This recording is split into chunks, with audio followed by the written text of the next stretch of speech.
फिर मैं आज आपके साथ कुछ नई चीज़ों के साथ आपके सामने हाजिर हुआ हूँ। और आज मैं आपके सामने सारे स्विच गियर तो नहीं कर सकता, लेकिन कुछ चीज़ें जो चीज़ों के बारे में किसको क्या बोलते हैं इंडस्ट्री में, मैं आपको दिखाने की, समझाने की कोशिश करूँगा। इसमें सारा का सारा कवर तो नहीं हो सकता, लेकिन जो जो चीज़ें अभी हैं मेरे पास उनमें मैं आपको एक एक करके समझाने की कोशिश करता हूँ। देखिए, जो आपको यहाँ पर एक बड़ी सी दिख रही है, ये जनरली आपने घरों में देखी होगी, इसको छोटे रूप में एमसीबी आपने देखी होगी, आपने घरों में देखा है, वो चीज़ देखी है। ये single pole, two pole, three pole, ये सबके घरों में लगी होती है। इसको बोलते हैं एमसीबी। एमसीबी का फुल फॉर्म आप पूछेंगे क्या होता है सर, तो इसका काम होता है, इसका जो नाम होता है full form, miniature circuit breaker. Miniature circuit breaker. छोटे सर्किटों में डोमेस्टिक पर्पस पर एमसीबी का यूज़ करा जाता है आइसोलेशन में। एमसीबी घरों में या लाइटिंग के वर्क्स में एमसीबी का यूज होता है। कुछ लोग मोटर में भी इसका यूज़ कर लेते हैं, कर सकते हैं, लेकिन टेक्निकली एमसीसीबी उसके लिए डिज़ाइन है, एमसीबी उसके लिए नहीं बनी हुई। एमसीबी का केवल और केवल यूज़ लाइटिंग पर्पस के लिए किया जाता है। अब देखिए, एमसीसीबी में जैसे आपको दिखता हूँ, यहाँ उसका मेक लिखा रहेगा, यहाँ उसका सीरियल नंबर लिखा, एमसीबी लिखा हुआ है। ये C32 मतलब ये 32 एम्पियर की 3 पोल मतलब 3 पोल एमसीबी है। ठीक है, तो ये भी मैं बेसिक बता रहा हूँ। अगर आप चाहेंगे तो मैं इस पर इस एमसीबी पर ही कम से कम 4 घंटे का भाषण दे सकता हूँ। ये अपने आप में बहुत बड़ा टॉपिक है, करेंगे हम उसको भी कवर, लेकिन अभी मैं धीरे धीरे ओवरव्यू कवर कर रहा हूँ, आपको चीज़ों के बारे में समझा रहा हूँ, क्योंकि जब जानेगा इंडिया तभी तो समझेगा इंडिया। पहले चीज़ों को जानना जरूरी है हमें। नेक्स्ट जो आती है ये है एमसीसीबी। अब एमसीसीबी आप कहेंगे दिख तो सेम रही है, बस बड़ी है, तो इसका नाम है, इसका काम भी सेम है, बस इसका क्या अंतर है। ये बड़े स्तर पे इंडस्ट्री में यूज़ करा जाता है, मोटरों के स्टार्टरों में यूज़ करा जाता है, कहीं पावर सप्लाई देने के लिए यूज़ करा जाता है, कोई लाइटिंग पैनल की मेन सप्लाई के लिए इसका use. Moulded case circuit breaker, moulded case circuit breaker मतलब बड़े केसों में moulded case circuit breaker use किया जाता है। इससे ऊपर होता है एसीबी, एयर सर्किट ब्रेकर, जो ब्रेकर्स होते हैं 800 एम्पियर रेटिंग के बाद। एम्पियर रेटिंग से भी हम जो है अपग्रेड होते जाएंगे, इतने से इतने एम्पियर तक एमसीबी आएगी, इतने से एमसीसीबी आएगी, इतने से इतने एम्पियर के बाद फिर जो एसीबी आएगी, एसीबी के बाद फिर एचटी में वीसीबी होती है, वैक्यूम सर्किट ब्रेकर, जो वैक्यूम में काम करती है। अच्छा, पहले के ज़माने में ऑयल सर्किट ब्रेकर भी चलते थे, ओसीबी, ऑयल सर्किट ब्रेकर, जो आजकल कल्चर में नहीं है। आजकल एसीबी और वीसीबी का ही ज़्यादा कल्चर चल रहा है। एचटी में वीसीबी और एलटी में एसीबी। तो मैं अभी चीज़ों को समझाने के लिए आया हूँ। देखिए, एक एक टॉपिक पर मैं डीपली और प्रैक्टिकली वीडियोस आगे आपके लिए अपलोड करूँगा। मैं भी आपको चीज़ों को बताऊँगा इंडस्ट्री में क्या क्या चीज़ यूज़ होते हैं। तो ये है एमसीसीबी, इसका यूज़ क्या क्या होता है। देखिए, इसमें यहाँ इसका यूज़ होता है या मोटर को पावर सप्लाई, या स्टार्टर को मोटर के स्टार्टर को पावर सप्लाई देने में हम इसका यूज़ करते हैं, या कोई मेन सर्किट में, पीसीसी पैनल में, पावर कंट्रोल सर्किट में हम जो है इसका मेन सप्लाई में यूज़ करते हैं। अब यहाँ पर आप देखिए, ये एमसीसीबी में हमको ऑप्शन दिया हुआ है कि भाई 280 एम्पियर से लेकर 400 एम्पियर तक इसको हम थर्मल ओवरलोड इसमें लगा हुआ है, इस पर हम सेट कर देंगे। और 280 एम्पियर पे हमने सेट करा है, और यदि हमारा एम्पियर 290 जा रहा है या 300 जा रहा है, तो कुछ सेकेंड्स के बाद में एमसीबी ट्रिप हो जाएगी, हमारे सर्किट को प्रोटेक्ट कर देगी। अर्थ फॉल्ट का भी इसमें प्रोटेक्शन लिया हुआ है। साथ ही साथ जो है आपका देखिए, यहाँ पर देखिए एमसीबी में के लिखा होता है। के क्या होता है, किलो एम्पियर, मतलब मान लो ये 40 के या 36 के की, मतलब 36 के मतलब 36,000 एम्पियर तक इसकी ब्रेकिंग कैपेसिटी है। 36,000 एम्पियर तक इसके पॉइंट्स, चेक करे हुए पॉइंट्स हैं सारे के सारे एमसीबी के। तो ये एमसीबी का यूज़ होता है, सॉरी एमसीसीबी का यूज़ होता है। एसीबी और बीसीबी पर भी मैं आपको आगे जाकर समझाऊंगा। तो ये दो चीज़ें मैंने आपको बताई। अब अगला देखते हैं अगले बॉक्स में क्या आ रहा है, फिर उसके बारे में बताता हूँ मैं आपको। अगले बॉक्स में हम खोलते हैं। ओके, ये है by metal relay, siemens company की थर्मल ओवरलोड रिले या बाय मेटल रिले इसको कहते हैं। दिखाता हूँ मैं आपको ये किस तरीके से रहती है।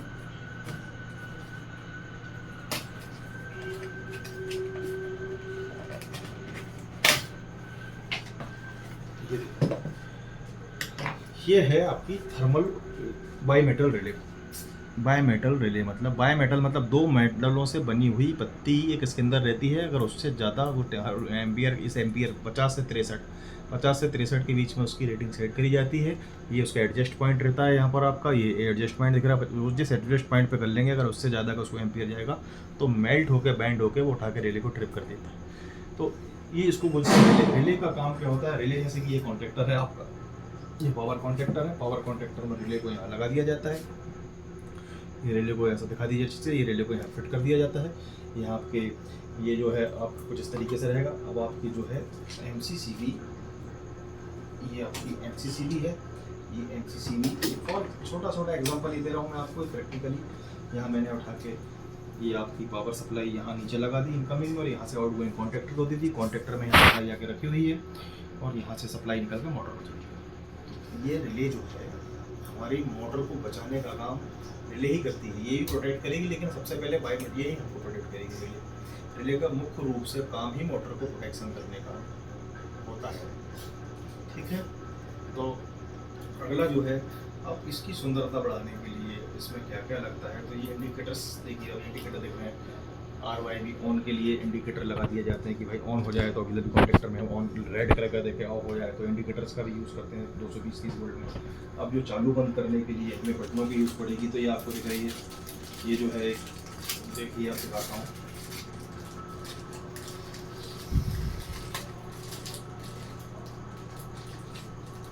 ये आपकी जो है NC बटन है, टाइट पैकिंग है।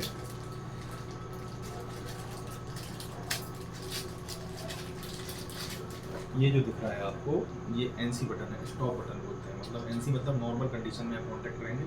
इसको सर्किट में मैंने पिछले वीडियो में DOL स्टार्टर समझाया हुआ है, तो आप देखेंगे भाई NC कॉन्टैक्ट तो यही होता है, ये स्टॉप के लिए काम आता है। दूसरा एक और होगा इस तरीके से, ये आपका ग्रीन, ये हो गया आपका NC, और ये आपका दिख रहा है आपको, ये जो है आपका ग्रीन कलर का दिखेगा NO, मतलब जो नॉर्मल कंडीशन में NO रहेगा, दबाएंगे तो ये NC हो जाएगा।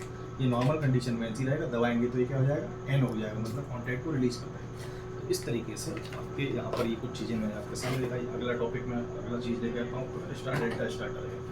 तो स्टार डेल्टा स्टार्टर में जो एक हमको सबसे मुख्य चीज़ कॉन्टैक्ट, पहले तो हमें क्या कॉन्टैक्टर्स चाहिए, रिले चाहिए, MCCB चाहिए, वायर चाहिए, और साथ ही साथ एक मुख्य चीज़ चाहिए जिसको बोलते हैं टाइमर। ये तो आपके सामने दिख रहा है, ये है टाइमर जिसकी हम टाइमिंग देख ले रहे हैं, जैसे कि टाइमिंग इसकी 0 से लेकर 30 सेकंड तक का टाइमर है। तो जब हम स्टार डेल्टा स्टार्टर बनाते हैं तो स्टार कितनी देर चलेगा और डेल्टा कितनी देर चलेगा वो टाइमर ही डिसाइड करता है। तो यहाँ टाइमर का इसमें कुछ नहीं, हम यहाँ पे टाइम सेट कर देंगे, उतने सेकंड के लिए रहेगा। इसमें स्टार, और देखिए स्टार यहाँ ये बना हुआ है सिंबल दिखाइए, ये जो दिख रहा है डेल्टा, ये डेल्टा और ये स्टार को कितनी देर सप्लाई जाएगी और डेल्टा को कितनी देर सप्लाई जाएगी, ये टाइमर डिसाइड करेगा। तो टाइमर का ये रोल होता है। अब देखिए एक टाइमर और दिखाता हूँ मैं आपको अभी, थोड़ा सा अलग टाइमर है जिसका use on delay of delay timer. इस टाइमर को बोलते हैं on delay of delay timer. On delay of delay timer मतलब कोई दो मोटर हैं और आप चाहते हो कि एक मोटर ये 60 मिनट मतलब 1-1 घंटे के टाइमर है, इसमें 2 पॉइंट होते हैं, 2 पॉइंट से हमने 2 स्टार्टर ले लिए। एक बार 1 घंटे के लिए इस मोटर को चलाएगा, 1 घंटे के लिए इस मोटर को चलाएगा। इस टाइमर की हेल्प से ऑन डिले टाइमर या टर्म सेट करके इस टाइमर से हम जो है 2 मोटरों को 1-1 घंटे पैरेलल चला सकते हैं। हम ETP ब्रांड में इसका यूज़ करते हैं। अच्छा, एक चीज़ और रखी हुई है यहाँ पर, ये है आपकी ऑक्सिलरी कॉन्टैक्टर। मैं भी ऑक्सिलरी कॉन्टैक्टर की बात कर रहा था। देखिए पीछे से आप इस तरीके से दिखता है ऑक्सिलरी कॉन्टैक्टर। ये ऑक्सिलरी कॉन्टैक्टर जनरली फिट कहाँ किया जाता है, जिन कॉन्टैक्टर में आपको मान लो कॉन्टैक्ट लॉजिक बनाना है, ज़्यादा यूज़ है, तो इसको उठा के हम इस जगह इस तरीके से खाँचा बना होता है, इस तरीके से लग जाएगा। तो ऑक्सिलरी कॉन्टैक्टर है क्या, ऑक्सिलरी कॉन्टैक्टर का यूज़ होता है। ऑक्सिलरी कॉन्टैक्टर्स NO-NC पॉइंट्स होते हैं। हम कंट्रोल सर्किट जब बनाते हैं, इलेक्ट्रिशियन भाई से भी जानते हैं कि कंट्रोल सर्किट में NO-NC का बहुत बड़ा इंपॉर्टेंस होता है। और आपको कोई लॉजिक बनाना है, कोई इंटरलॉकिंग करना है या कोई DOL होता है, NO-NC के बिना बनेगा ही नहीं। और जिसको NO-NC नहीं आता उसको इलेक्ट्रिकल नहीं आता। NO-NC को समझना ही सबसे पहले जरूरी है। अगर NO-NC जिस व्यक्ति को समझ में नहीं आ रहा है तो वो समझ लीजिए उसको इलेक्ट्रिकल ही नहीं आता। तो NO-NC सीखिए, समझिए और देखिए। तो इस तरीके से ये स्विच गेट्स जो हैं हमको लगते हैं। अरे एक चीज़ और बल्कि ये आइसोलेटर, ये थोड़ा सा अलग चीज़ है स्टार्टर से। जो BFDs यूज़ होती हैं वहाँ सिग्नल आइसोलेटर का यूज़ होता है। सिग्नल आइसोलेटर ये जो है हमारा इसको बोलते हैं DC आइसोलेटिंग एम्पलीफायर भी बोलते हैं। इसमें क्या होता है 4 to 20 मिली एम्पियर हम देते हैं, और 4 to 20 मिली एम्पियर कहीं लंबी डिस्टेंस पे देना है, आपको आइसोलेट करना है। सिंगल 4 to 20 मिली एम्पियर लेकर आपको 2 जगह 4 to 20 मिली एम्पियर देना है, तो ये आइसोलेटर का काम होता है, यहाँ पर आइसोलेशन करने का। आइसोलेट शब्द से क्लियर है, आइसोलेट कर रहा है, तो आइसोलेशन करने का काम इस आइसोलेटर का होता है। मतलब 420 मिली एम्पियर ड्राइव से लेके DCS से लेके सिस्टम तक, या फील्ड में कोई करना, ये इंस्ट्रूमेंट का टॉपिक है, मेरे पास रखा हुआ था तो मैंने कहा इसमें डिस्कस कर लेता हूँ। तो इस तरीके से आप जो है सभी चीज़ों पर ये छोटा सा एक मैंने वीडियो पेश किया है। MCB, MCCB एंड बहुत सारे सॉफ्टवेयर, मैं ये नहीं कह रहा हूँ कंप्लीट हो गया, आजकल MPCB आ गई है, motor production circuit breaker. MPCB में क्या होता है, जैसे कि ये जो MCCB है इसमें भी प्रोटेक्शन वही है, लेकिन MPCB क्या है, रिले को, इस रिले को बाईपास कर दिया उसने। छोटे स्टार्टर्स में क्या किया है MPCB ने, इसको हटा दिया है। आजकल ऐसे स्टार्टर आ गए सीधे MPCB लगेगी, उसमें रिले का ऑप्शन रहेगा, और डायरेक्ट के डायरेक्ट जो है आप स्टार्टर में देकर आप जो है डीएल स्टार्टर को चला सकते हैं। तो दोस्तों आज इस छोटे से टॉपिक में मैंने कोशिश करी कवर करने की, एक बार मैं फिर आपके सामने पेश होऊंगा और अच्छी अच्छी चीज़ें लाकर और आपको डीपली समझाने की कोशिश करूँगा। ठीक है, नमस्कार, धन्यवाद।